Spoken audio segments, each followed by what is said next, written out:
Greetings, YouTube. It is I, your old pal, King Waspinator, and I have braved the wasteland of the Corona Apocalypse to bring you my opinion of Episode 9 of Star Trek Picard.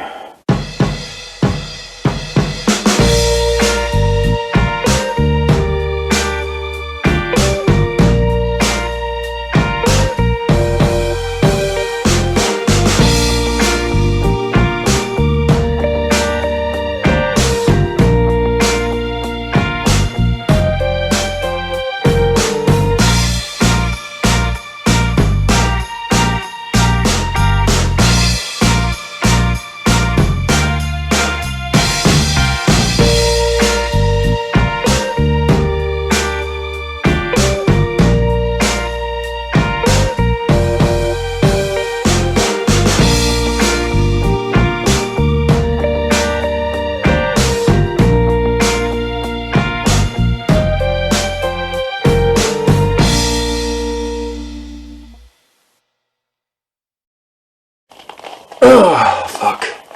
Can't breathe in that damn thing. Oh, shit. Okay, so. Just got done watching episode 9 of Star Trek Picard. Which, after doing a little research, I finally figured out exactly why they're calling it Star Trek Picard. Apparently, in French, the words Jean-Luc actually translate into English as Star Trek. And so Star Trek Picard is really just the English translation of the guy's name. His name actually is Star Trek Picard. Just in French, you call it Jean-Luc. So, anyway, this episode, wow, like really fucking finally crossed the line. I mean, I was already kind of edging up there anyway, but whoa. Apparently, Noonien Soong had a son that we've never heard about, and he was the one pulling the strings on whatever this planet they all went to, where all the synths were being made. There's another Soji named Sutra, who's golden skinned and golden eyed like Data, but it's the same actress. And oh my god, yeah, it's pretty dumb. Androids can mind meld. And after Sutra mind melds with Agnes, she's able to see the prophecy from that planet called the Admission. And after that, she's able to process it properly because there's actually a message for synthetic beings, not a warning for organic beings, which basically immediately gets all the androids exactly on the tip of what the Romulans were worried about, because it immediately puts into their head that organics are a penultimate threat to synthetic life because they will resent them for being immortal and being stronger and better and cooler and having bigger penises and all the other things that come with being an android compared to a poor, pitiful, small-penised organic being. So, they put Picard under house arrest, and Sutra, after they captured Narek, oh god, there's just so much, like a Borg cube crashed on the planet because giant space flowers took all of its power. I tried so hard to be positive about this show. I really did. Like every YouTube channel talks shit about Star Trek Picard. You know, I mean, what's the point of just saying all the same things that everyone else is saying? I was really wanted to just try to be just a little bit unique, but no! It has to just be such a steaming pile of trash. There's a problem in science fiction that's been going on for quite a while now, and it's called too many science fiction writers, when on the AI logic train, they don't ride that logic train all the way to the end of the rail. They get off at the first convenient spot that allows for them to have a big, actiony, explosive, terrible future of robots versus humans.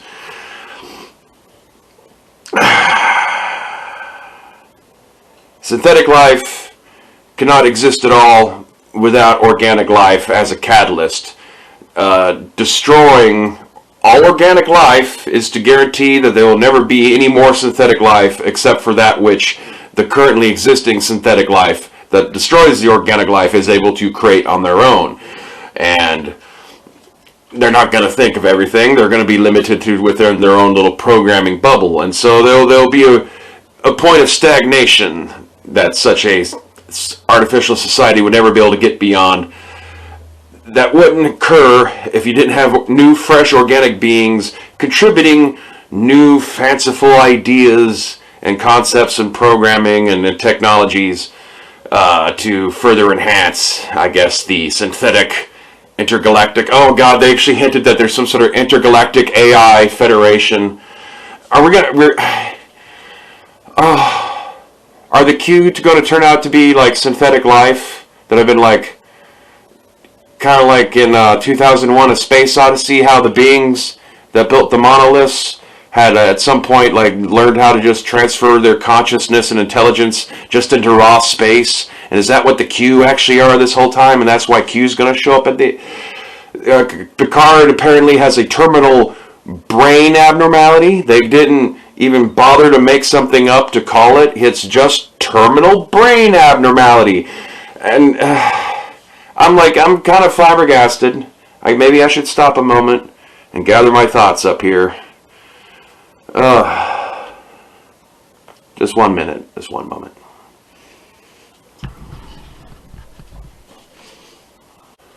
Okay, so in this episode we have power-draining space flowers. We see a Borg cube exit a hyperspace conduit and immediately slam into the surface of a planet after having its power annihilated by space orchids. And yet all the unhooked Borg that were on board, and 7 of 9, and all managed to survive somehow. We learn about Picard's brain anomaly. We find out that Noonien Soong had a secret son this whole time. It was just, I guess, a way to get Brett Spiner in. I would have rather have had him play Noonien Soong's great-grandfather from the damn Star Trek Enterprise series, Season 4, and just had come up with some convoluted reason for him to just have like been in stasis all this time, because it was basically the exact same character. Oh, the stupid robots, and like Narek still trying to like portray that he's in love with Soji, and I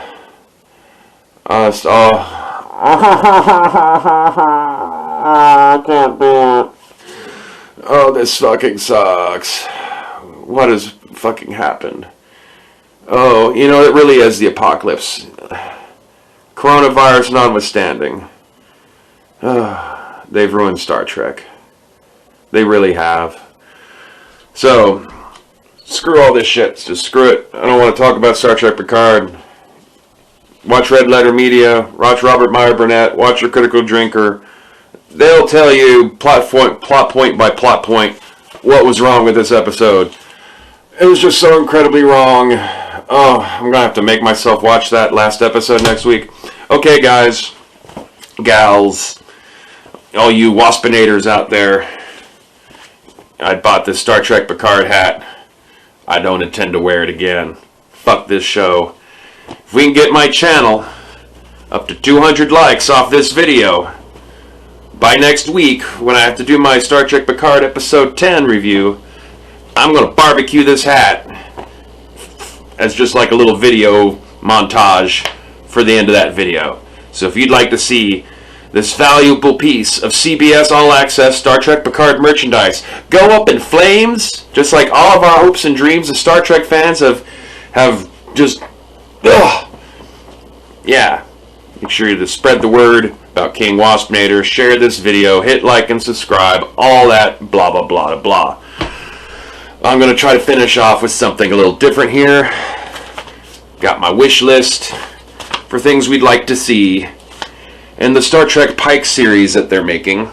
Now, it hasn't come out yet, but apparently the word is, of all the various Star Trek spin-off shows that Alex Kurtzman's secret hideout company had been cooking up, like the animated series and a Section 31 series and all that, most of those ideas are on indefinite hiatus. They're not moving into production. The thing that they are going for is a show set on the original Enterprise with Anson Mount's Pike and Rebecca Romaine as his number one, and what's his name?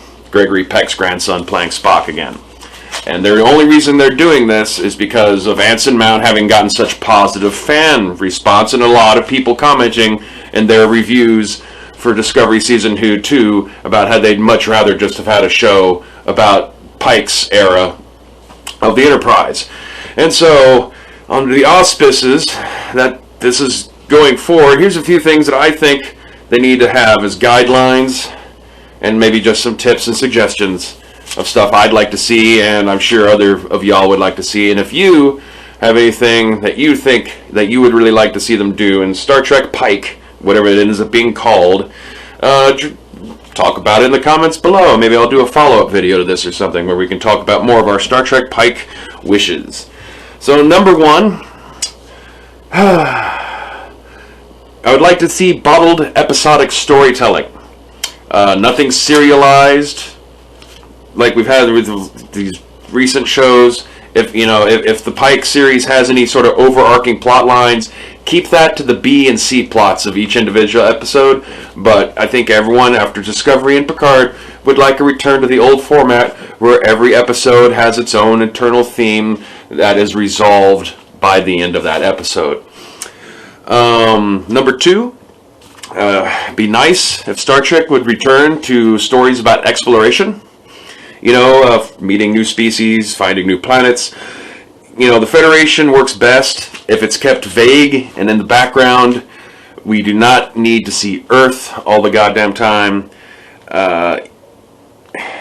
We don't need to be using the Federation and humanity to try to showcase modern day problems. What you do is you use alien worlds and alien races to dramatize real world phenomenon and problems that you would like to talk through the lens of science fiction.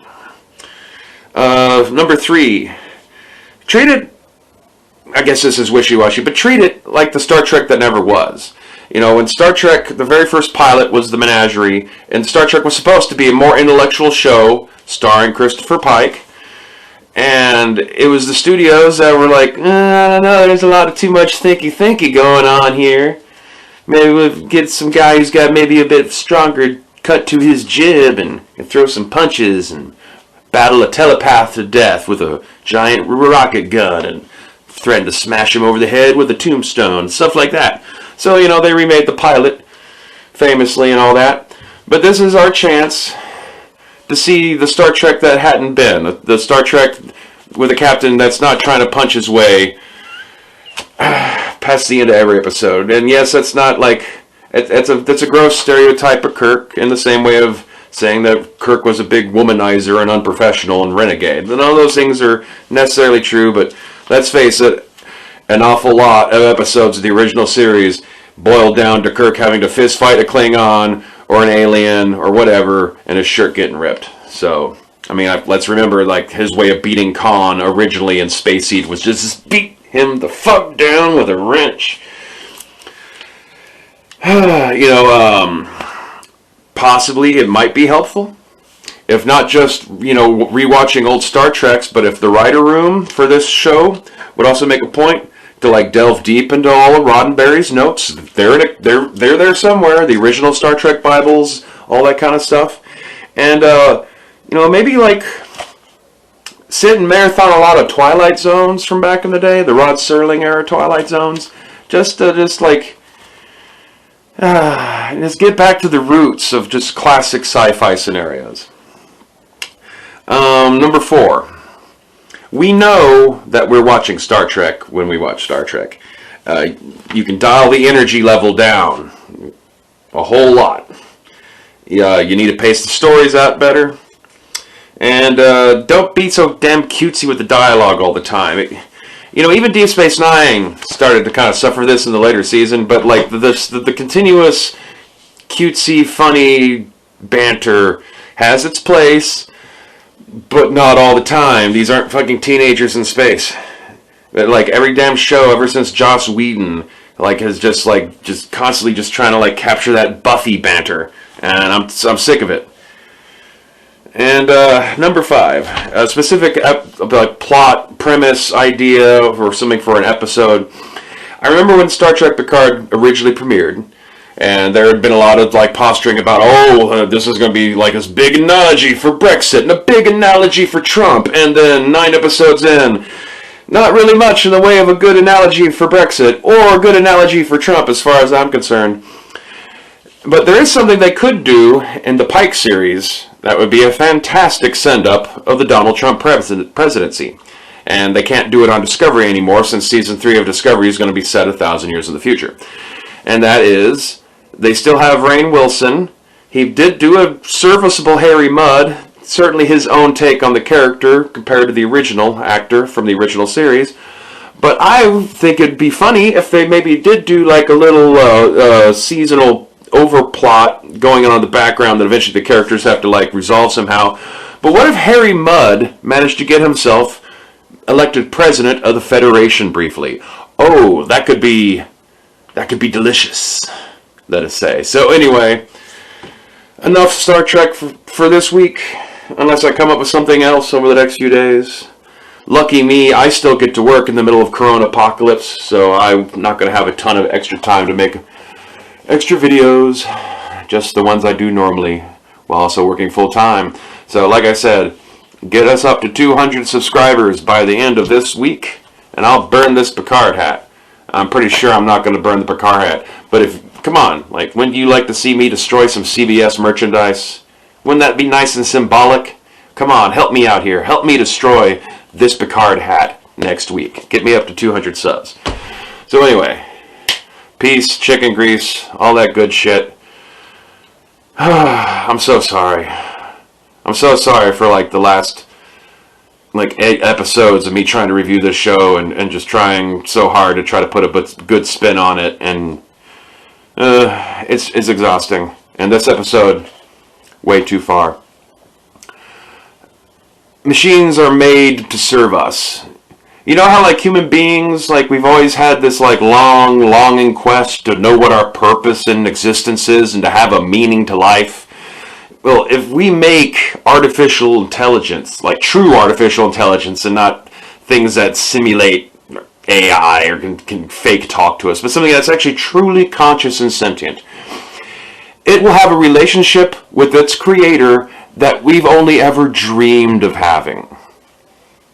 It'd be like if we really could like physically go and just consult with angels and God and have it not be any kind of question or some spiritual mumbo jumbo, but actually be a real solid thing. They would be in tune with their purpose in a way that we never can be, because we don't really have a purpose, because we just kind of emerge from the foam of chaos.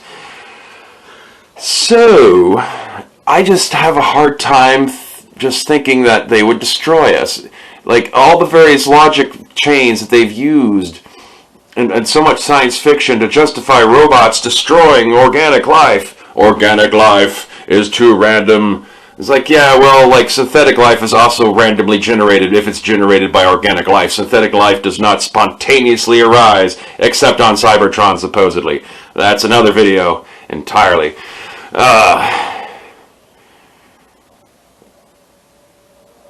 Paranoid threats.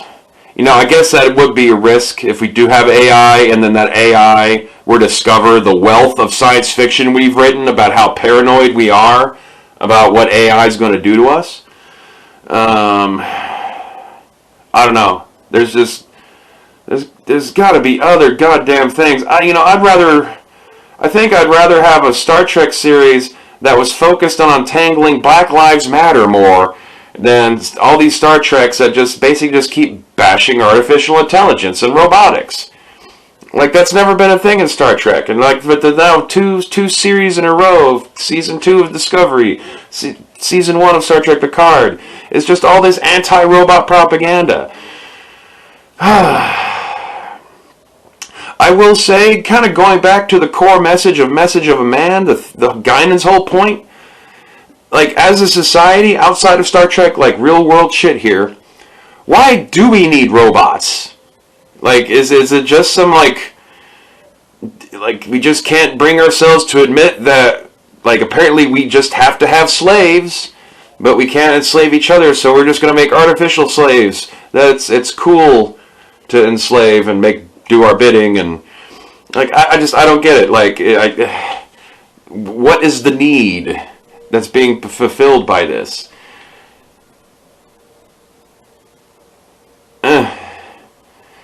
Whatever. Like I said, it's late.